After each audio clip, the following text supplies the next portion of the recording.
जनता पोल, सबसे सटीक राजनीतिक विश्लेषण, हर राज्य पर पैनी नजर। नमस्कार, जनता पोल पर आपका स्वागत है और आप देख रहे हैं राजनीति में मुद्दा मध्य प्रदेश का। और आज हम बात करेंगे मध्य प्रदेश विधानसभा चुनाव 2023 को लेकर हुए कांग्रेस के अंदरूनी सर्वे की। अगले वर्ष होने वाले मध्य प्रदेश के विधानसभा चुनावों पर आखिर क्या कहते हैं कांग्रेस पार्टी के अंदरूनी सर्वे के आंकड़े। आज विधानसभा के चुनाव हो तो कांग्रेस के सर्वे के हिसाब से किसे कितनी विधानसभा सीटें, साथ ही बात कांग्रेस की उन सीटों की भी होगी जिन पर आरएसएस विशेष रूप से सक्रिय होने की तैयारी कर रहा है। मध्य प्रदेश विधानसभा चुनाव 2023 को लेकर कांग्रेस के अंदरूनी ओपिनियन पोल के ताजा आंकड़ों पर सबसे बड़ा राजनीतिक विश्लेषण अवश्य देखिए।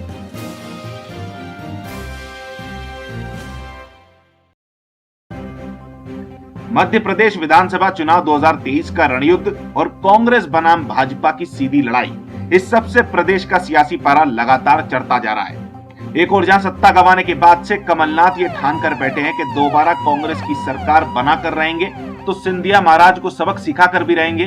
वहीं दूसरी ओर भाजपा की ओर से बार बार ये कहा जा रहा है कि आने वाले वक्त में मध्य प्रदेश में कांग्रेस और कमजोर होगी। राजनीतिक बयानबाजियों और सियासी उठापटकों के बीच अब खबर ये आ रही है कि मध्य प्रदेश को लेकर पूर्व मुख्यमंत्री व पीसीसी चीफ कमलनाथ ने एक अंदरूनी सर्वे करवाया है, जिसके आंकड़े काफी चौंकाने वाले हैं। पार्टी के विश्वस्त सूत्रों की माने तो प्रदेश में कांग्रेस की सरकार जाने के बाद पहले 28 सीटों पर जब उपचुनाव हुए थे उस वक्त और उसके बाद से हर 6 महीने में कांग्रेस पार्टी की ओर से राज्य की 230 विधानसभा सीटों पर अंदरूनी सर्वे कराया जा रहा है। पिछले बार हुए सर्वे में यह सामने आया था कि पार्टी के मौजूदा 96 में से 16 विधायकों की सीट हाथ से निकल सकती है, तो वहीं 20 विधायकों को कांटे की टक्कर का सामना करना पड़ सकता है। जिसके बाद पूर्व मुख्यमंत्री कमलनाथ ने इन सभी 36 विधायकों को फोन कर ये चेतावनी दे दी थी कि जमीन पर जुट जाइए और अगर अगले सर्वे की रिपोर्ट भी खराब आती है तो पार्टी टिकट काटने पर विचार करेगी। खैर, हाल ही में जो कांग्रेस पार्टी का नया अंदरूनी सर्वे हुआ उसके आंकड़े काफी चौंकाने वाले आए हैं। पार्टी के विश्वस्त सूत्रों की माने तो कांग्रेस का ताजा अंदरूनी सर्वे मध्य प्रदेश में पार्टी को 108 से 112 विधानसभा सीटों पर जीत दिखा रहा है, तो वहीं भाजपा को करीब 110 से 114 और अन्य के खाते में यह सर्वे 4 से 12 सीटें दे रहा है। इस सर्वे के बारे में और गहराई से बात करें तो कांग्रेस पार्टी के इस ताजा अंदरूनी सर्वे में पार्टी को मालवा और बुंदेलखंड में नुकसान, तो वहीं विंध्य, महाकौशल, आदिवासी अंचल में फायदा होने की संभावना जताई गई है। हालांकि सिंधिया महाराज के गढ़, ग्वालियर चंबल संभाग और कांग्रेस के दिग्गज अरुण यादव के प्रभुत्व वाले निमाड़ अंचल में कांग्रेस और भाजपा के बीच कांटे की टक्कर देखने को मिल सकती है, ये पार्टी का अंदरूनी सर्वे कह रहा है। चौंकाने वाली बात यह है कि इस सर्वे के ये आंकड़े राज्य में भाजपा और कांग्रेस के बीच कांटे की टक्कर वाली स्थिति दर्शा रहे हैं। माना जा रहा है कि नवंबर और दिसंबर में राहुल गांधी की भारत जोड़ो यात्रा के मध्य प्रदेश से निकलने के बाद पार्टी जमीन पर और एक्टिव हो जाएगी और उसके बाद फाइनल सर्वे कराया जाएगा, जिससे ये साफ होगा कि पार्टी कितनी सीटों पर मजबूत है और किसका टिकट काटना पड़ सकता है।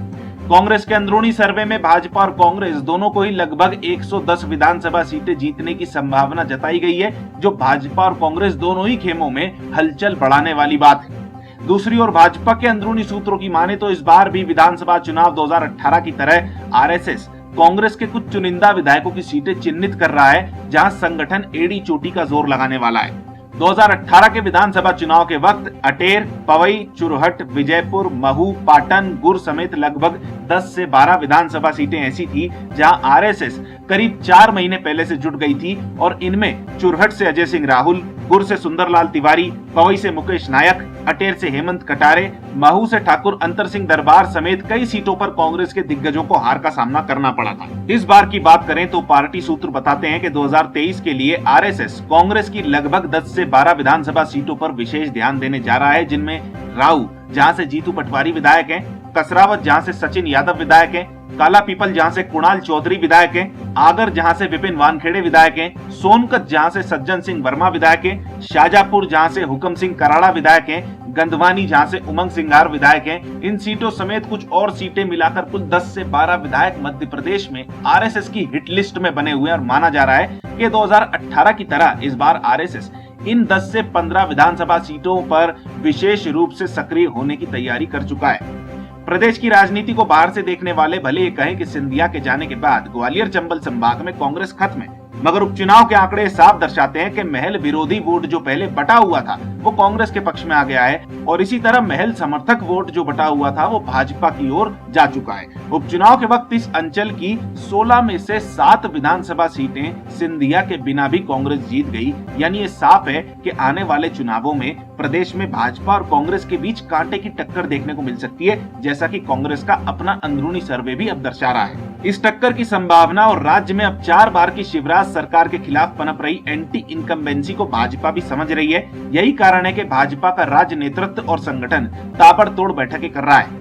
हालांकि अंदर खाने ये प्रश्न भी पूछा जा रहा है कि क्या सिंधिया को मुख्यमंत्री बनाया जाएगा, मगर हाल ही में राजस्थान में गहलोत ने जिस तरह से अपने विधायकों के इस्तीफे की धमकी से पायलट का रास्ता रोक कर दिखा दिया, वो चाल शिवराज सिंह चौहान, भूपेश बघेल, वसुंधरा राजे समेत भाजपा और कांग्रेस के उन तमाम क्षत्रपों के लिए एक नया ब्रह्मास्त्र बनकर उभरी है। और ऐसे में पार्टियों के शीर्ष नेतृत्व को राज्यों में अपने स्थापित चेहरे बदलने में चुनौतियों का सामना भी करना पड़ सकता है। ऐसे में यह तय है कि मध्य प्रदेश में आने वाले दिनों में जब राहुल गांधी की भारत जोड़ो यात्रा दाखिल होगी और राज्य में 16 दिन तक चलेगी, उससे यहाँ का सियासी पारा और भी चढ़ जाएगा।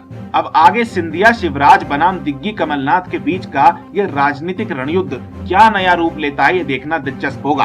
खैर, राजनीति, रणनीति, चुनावों और अन्य मुद्दों पर विश्लेषण लगातार होते रहेंगे। हमारे साथ बने रहने के लिए धन्यवाद। देखते रहिए जनता पोल। जय हिंद, जय भारत।